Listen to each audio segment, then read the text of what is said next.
You walked from the kitchen to the bedroom. You know exactly why you went. Or you did, until you crossed the threshold.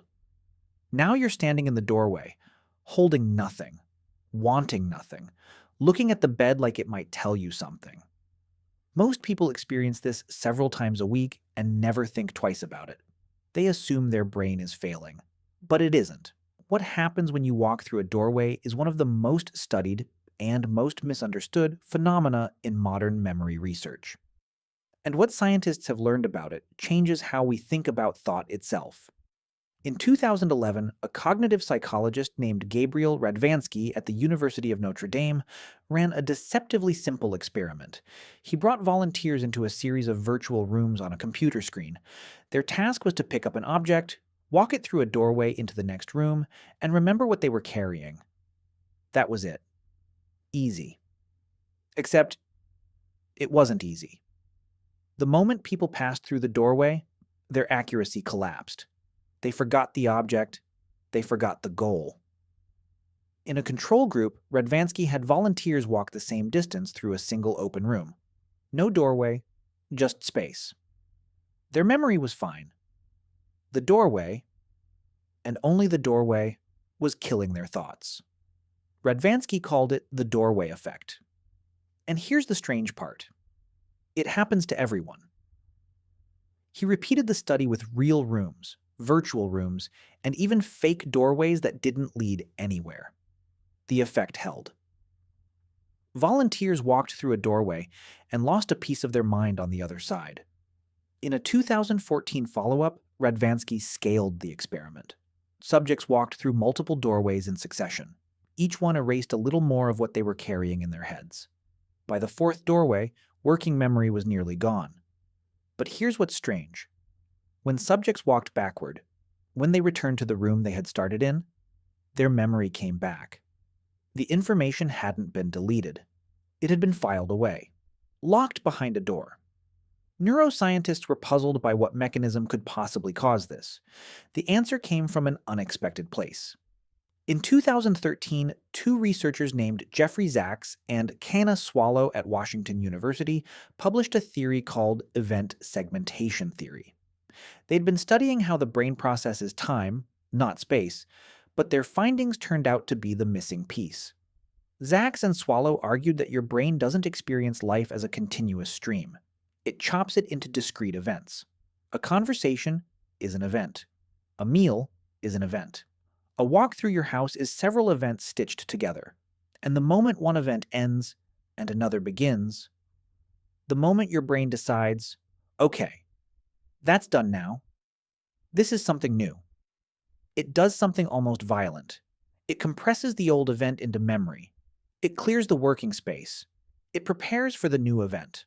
Doorways are event boundaries, physical, architectural reminders to your brain that something is ending and something else is starting. The cost of crossing one is the thought you were carrying. The popular reading of the doorway effect is that the brain is failing. Your memory is glitching. You're getting older. But that's not what the research says. The research says your brain is doing exactly what it evolved to do.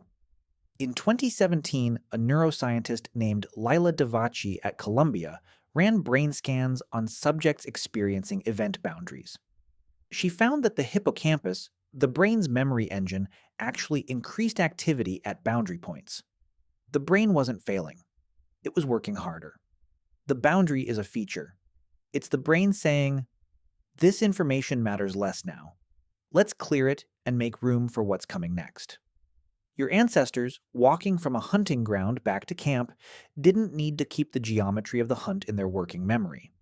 They needed it filed, accessible if they needed it tomorrow, but out of the way today. The doorway effect is a 200,000-year-old filing system.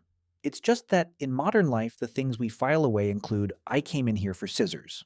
But here's the strangest part. In 2020, a Princeton psychologist named Christopher Baldassano scanned subjects' brains while they watched a continuous film. He found that even without physical doorways, the brain was inventing event boundaries at scene changes, character introductions, emotional shifts. Every time the story changed in a meaningful way, the hippocampus fired, and the prior moment was compressed. But the film studies were just the beginning. In the years that followed, researchers realized that almost every shift in modern life, opening a new tab, scrolling to a new post, switching from one app to another, even a notification appearing in the corner of your screen, works the same way as a doorway. Your brain registers it as a boundary. It compresses what came before. It clears the working space. It prepares for what comes next. For most of human history, you would cross a few dozen meaningful boundaries in a single day. Your ancestors crossed even fewer. You now cross thousands. Most of them happen inside a single screen, in the space of a single sitting. Every swipe is a small doorway. Every notification is a small forgetting. And the brain, doing exactly what it was built to do, files the previous moment behind a door you cannot see and have no way of finding again. This means the doorway effect isn't really about doorways. It's about transitions. Your brain is constantly drawing chapter breaks in your life. Every conversation, every meal, every walk, each one filed away, each one separated from the next by an invisible threshold. You don't notice it because you don't have to. Most transitions don't matter. But every once in a while, the boundary swallows something you actually needed, the reason you walked into the bedroom, and you stand there blinking, wondering what just happened. For most of human history, this didn't cost much. You forgot the reason you stood up. You sat back down. The day continued. But now consider this.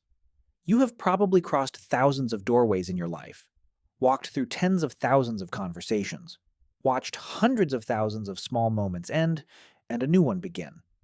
Each one of those transitions was a small compression, a tiny erasure, a piece of your life being filed away behind a door you can no longer locate. This is not a flaw. It is the architecture of being a conscious creature in time. You cannot hold every moment. You were never meant to. Your brain is constantly choosing what to keep accessible and what to lock away. And you have almost no say in what it chooses. The next time you walk into a room and forget why, do not be embarrassed. You just watched your brain do the thing it was built to do. Quietly close a door behind you.